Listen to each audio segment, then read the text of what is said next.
Hello, friends. I hope you are having a great day. Today, I want to talk to you a little bit about websites and specifically your website homepage to make sure that it is working for your business and creating a great user experience for your audiences. I get asked a lot in the agency to do website audits for clients. And the reason I really like doing audits and providing recommendations and suggestions is it's an easy way to kind of refresh your homepage or refresh your website without having to build a brand new website. Those can be expensive. And if you find a more cost-effective option, they can also be a lot of time and work. And so I think there's definitely a time and place that just doing a simple website audit or homepage audit and enhancing your site that way can make a huge difference. So I'm going to dive into the things that I look for when I'm doing a website audit and the types of recommendations that I often suggest to clients. So first things first is you'll see this navy bar here at the top. And I want to direct your attention to this left side over here where it says Central Indiana Hospice and Palliative Care. This website is for a hospice and palliative care company that I worked on this website a few months ago. But this section right here at the top is very important. We selected specific keywords, those specific keywords, to optimize our search engine rankings the best that we could. When Google is searching websites to determine which websites apply the best to a user's search terms, they're looking for those same terms, those same keywords on the website. So if someone is Googling Central Indiana Hospice Company or Hospice Company near me, we want this company, this website to appear high in the search rankings. So we want to make it as easy as for Google as possible to find those keywords. So we put the keywords here in the top left corner so that when Google scans, they see that first. And I have another video on SEO basics or SEO for beginners that dives a little bit more into the importance of keywords. So we talk more about SEO in that video, but just know to remember to include your keywords here at the top, whether that be nonprofit fundraising consultant or Central Indiana Plumbing Company or small business law firm or what have you. It could be anything, but this is really important to have. The other important thing to have for SEO purposes is your phone number, if it makes sense. And why I say it makes sense is not all companies or not all businesses, especially, have a public facing phone number. For example, my agency, Evergreen, does not have a public facing phone number. People contact us through email or through the website. And so we do not have a phone number here at the top of our website, and it hurts us SEO wise. It's just a business preference that we don't have that phone number. But if you do, make sure it's here in the top right. Again, Google is going to scan the website, and if your phone number is there and you also have a Google business page, then Google likes that in simplest terms. And so it'll help to rank you better in searches so that people can find you when they're typing in like keywords. So moving down to this next bar, this white bar, which is the main navigation, is I want to draw your attention over here to the logo. And something that I don't think a lot of people think of, but I want to make sure to include is when someone moves the size of their screen, we want to make sure the logo still appears correctly. It doesn't get squished. It doesn't look too big for the screen size. We want to make sure that it's responsive to to the window size. And this is something that's really important, and something that's easily forgotten. I actually forgot about it for a time on my website until someone pointed it out. And when someone made the window smaller, it actually cut off my logo. And so that's obviously not a good appearance of brand to have your logo cut off. So make sure that your logo always looks very good on your website. It looks sharp, because that just builds your brand awareness. You want people to recognize you from your logo, and you don't want it altered in any way. So just take a couple seconds and make sure that when you're changing the screen size, that the logo is responsive. Now, the thing that I dive into the most when I'm doing website audits, it's probably 75% of my time, and really think through, is the navigation bar or the menu bar. And there's a few things that I really want to see when I'm going to a website. And this is really to enhance the user experience. So you'll see here that there's 5 menu options. My rule of thumb is 5 or less. And that's because I want to make it easy for people to find what they need. If you have 5, it gets really crowded up in this space. Users aren't really sure, where do I go first? There seems like there's a million options to choose from. And it's hard for the user eye to really organize and make sense. There's always a school of thought of put, all of the page options in the top navigation menu. And while I can see this makes sense to some, you have to think of your user, and they don't necessarily know where they're going on their website. And so we don't want to confuse them by having a million page options. We want to keep everything organized and tidy, and really help our users walk through the website in an easy format. So we keep 5 here. You'll see always have an about us. That's where you want people to really learn about your organization and learn your brand story. For this organization, we decided to make their service lines the top priority, and make these top menu options. You'll see on some businesses, they may have services and then a drop down. There's really no right or wrong. It just depends on what makes sense for your business. So this organization decided to have hospice care and palliative care, so people knew exactly where they were going. And then we also added a careers option, because careers is very important to this organization and the recruitment of healthcare professionals. And we know a lot of healthcare professionals filter through this site. So we wanted to make sure careers was really top and center. And then we also had other pages that we knew were really important, and we knew, looking at Google Analytics, were highly viewed. And so again, we didn't want to have 10 different menu options on this top header. So we decided to do a more button with a drop down, which then drops down to those pages that were still really important, but not important enough to put in the top navigation. So people can click on caregiving, grief support, volunteer, and what have you.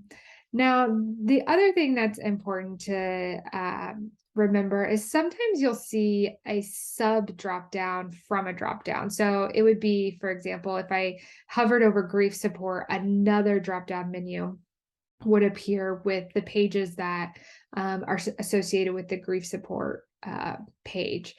And it's really up to personal preference. My recommendation that I share with clients a lot is, it tends to get messy when you do more than one drop down. People are looking at your website on mobile or on a tablet or on their desktop or their laptop. And so because there are so many different ways that people can view your website, and they're all different screen sizes, I try to keep this top navigation as clean as possible. So I don't like the secondary drop down and don't consider it a best practice.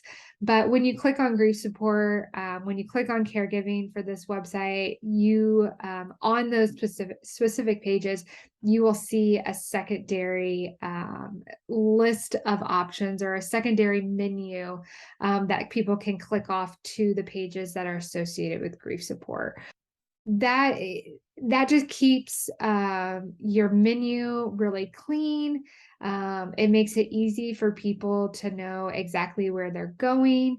And so people aren't looking at your menu very confused and then get frustrated and leave your website. So uh, the next section is what we call a hero image. Sometimes you'll hear it called a hero header image. Excuse me.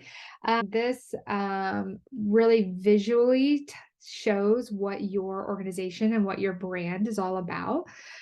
This organization decided to go with a rotating image or a slider image so that we could have different imagery within that hero image. We also wanted to have different headlines that shared more about the organization's values and obviously service area.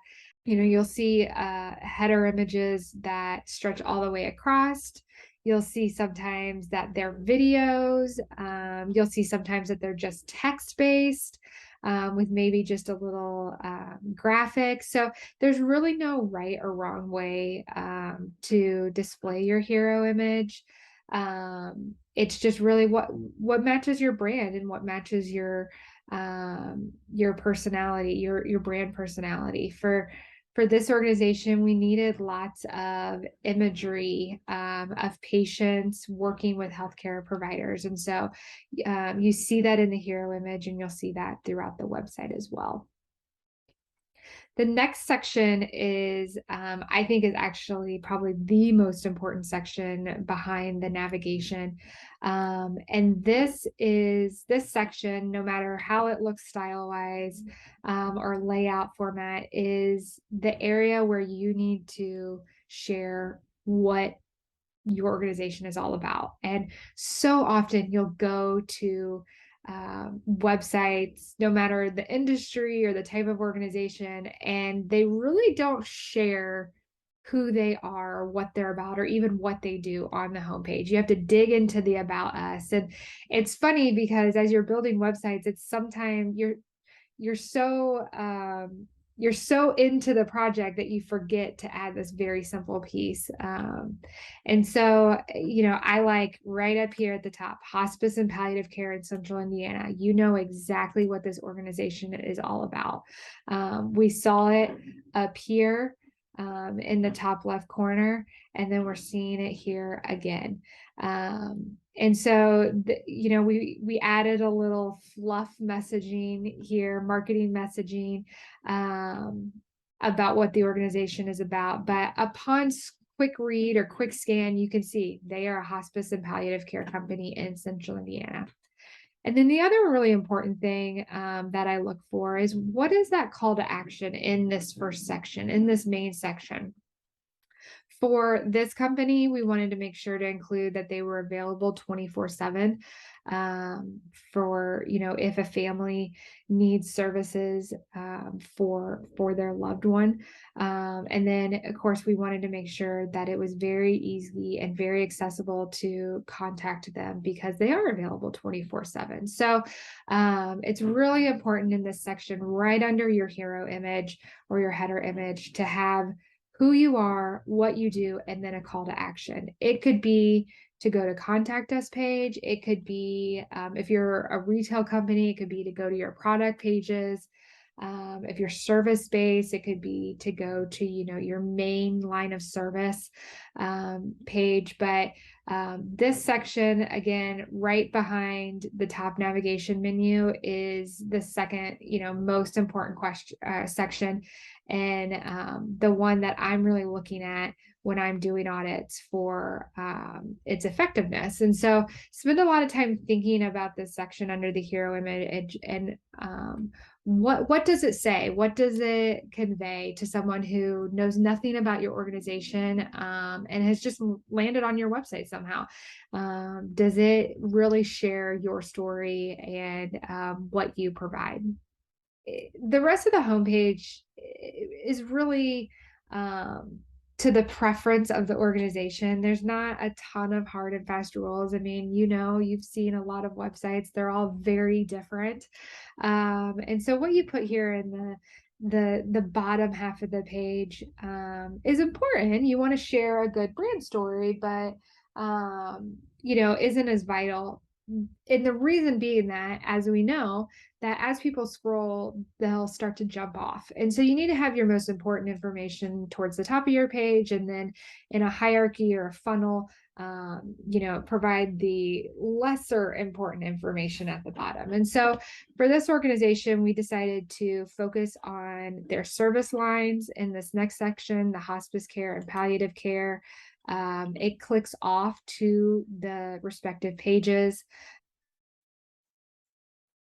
We added some more information and another call to action about who the organization is. And then I mentioned at the top that careers was really important for this organization. So we wanted to make sure we had a careers section on this homepage. And the reason that we've put so much information on a homepage, this is actually I consider this to be a lot for a homepage, a lot of information and a lot of content, is given the audience who seeks out hospice care and palliative care services. So think of elderly patients or adult children with elderly parents who may be ill. We really wanted it to be as simple as possible. So you could get a lot of information from the homepage quickly without having to go through a lot of clicks. So we chose that for this organization very intentionally because of the audiences. So again, I talk about this a lot in all the videos. You really have to think through your audience and what they want and what do they expect out of a user experience. On my agency's website, the homepage doesn't have a ton of information because I know people from Google Analytics, I know they click off and they go immediately to services, or they click off and they immediately go to the blog. So I know that a lot of my homepage content isn't being seen. And so I wasn't going to spend a lot of time there, and I wanted it to make it very simple. So think through your audience, think about what they need, and then start to build what your content is. Again, this is a great example of the life enrichment programs. We added this section to this website so that as people were scrolling through the homepage, it was an easy click. We added a little testimonial, and then you can also access the blogs, the top 3 blogs in this section. And then I want to scroll down here to the footer a little bit because I think it's important as well. We added the logo here on the left-hand side, and then you'll see this little paragraph here that's just a little, a very short description of what this organization is. And you'll see I added the specific keywords that were at the top. And the reason I wanted to add these keywords is for Google rankings and how Google is scanning your website. I want to make sure that hospice care and palliative care and Central Indiana is on this page as much as possible, so that when Google scans websites looking for a website in Central Indiana that talks about hospice care or a hospice care provider, Paradigm Health is among the top rankings on Google. So just something to think about when you're adding to give yourself a little SEO boost. We also added contact information. This is very common, best practice. Again, it helps with Google rankings and SEO. We had added another call to action to contact us. Obviously, given the nature of this organization, the next step after accessing this website, learning about services, is to contact them. So we didn't want people to have to go and search for the contact us. We wanted it there in front of them as much as possible. Again, creating a very easy and simple experience for the user. The other thing you'll see here is we actually added the social media buttons down here at the bottom, which sometimes you see them at the top, in the top menu. And this really, what makes sense for your organization is social media a place that you really want to drive people to. For this organization, not so much. We really want them to be going into our blog, be going into our services pages. So we're not, so we chose not to put the social media icons at the top to drive people away. We really want them to experience the website first, and then as they're scrolling, see the social media icons at the bottom, and then click off and go to the Facebook page or go to the Instagram page. So think about that as you're, looking at your homepage. If your social media buttons are at the top, there's a good likelihood that people are going to go to your website and immediately click on the social media icons and then leave your website completely. So think about how you want to move people through your website, and if you want them to see specific information on your homepage before they access your social media. So again, it's all about that user experience, and not only creating an easy experience for them, but also moving them through your website how you would like. You'll also see down here is another menu of pages. And what we found in our research is these pages were important, but not necessarily important enough for to be in that top navigation and risk cluttering up that menu. And so we put it down here at the bottom because what we found is a lot of times the staff of this organization were accessing these pages when they were sitting with a patient or a patient's family. And so, they would be having an onboarding meeting with a patient and would pull up the website on their tablet and then scroll to the bottom to share this information with the patient and their family. So that's always an option. If you have pages that don't make sense to be in the top navigation, but they need to be easily accessible, you can always put them here at the bottom for people to access. So I'm going to scroll back up here to the top. And I hope this video provided some good information for you to maybe do a homepage refresh, or even just do a small audit on your homepage to see, is it providing not only the information that your audiences are looking for, but is it providing a easy user experience, or even as far as an enjoyable user experience that people aren't getting frustrated and leaving your website. And then after this video, I'd encourage you to go and look at the SEO basics video to learn a little bit more about search engine optimization. It can be a little bit scary because it seems like a very technical word, but there's definitely a lot that you can add to your website to help with those Google rankings. And I'm excited to see your website grow.